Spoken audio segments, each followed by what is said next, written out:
Well, it was having artists, so we're socializing a lot with artists, and everybody is, all of them were basically saying the same story about how they were not being respected, they're not being appreciated, their work's not selling, and so forth.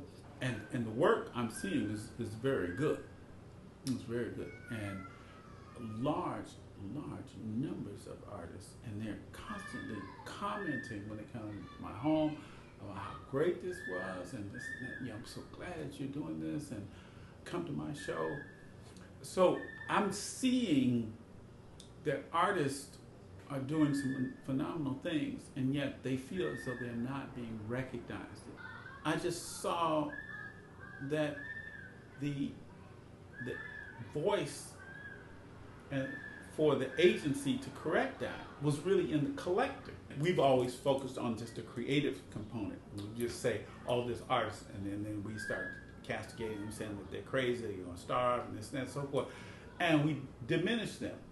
But then we forget that there's always been this other component that's out there that's been grabbing these things and acquiring them and preserving them, and then they seem to be reaping these phenomenal rewards for that activity. And we don't think of ourselves as being over there. We never can attain this. And yet we interact with these artists, these creative people, and we hear them saying they're having this manifesto to do this and that, and then nothing comes from it. It's like, oh, wait a minute. We need to combine these two forces together. So that was where I was, and it kind of hit at the right point. And I have to tell you that when we did get it, the concept, I thought we were groundbreaking. We're the first people in the world that ever thought of this. Close, but not a completely original idea. I believe that we have to, one, embrace the concept, the label of collector, and then redefine it. It has come to mean very, very private.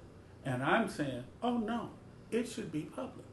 Is that once that you get art, original art that's expressing something, whatever the collector is wanting, once you get to that point that you can have something that can express what you are, what you have, how you believe, or what you as a group believe, whatever, that there should be a public component to that it should be out there. Now, it doesn't mean that you have to put it on the outside of your house, no, but that's what they did originally. I mean, it was put on the outsides of the temples and everything, because this is what it was about. It was that I'm telling you about my power.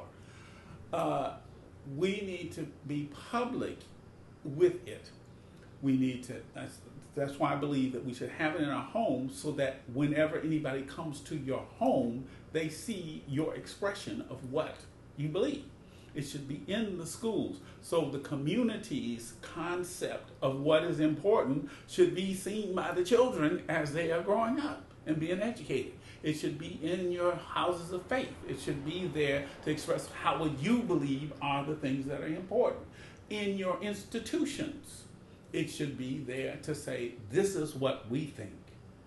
And yes, there will be differences in one place from another, from one home to another, from one school to another. That's okay.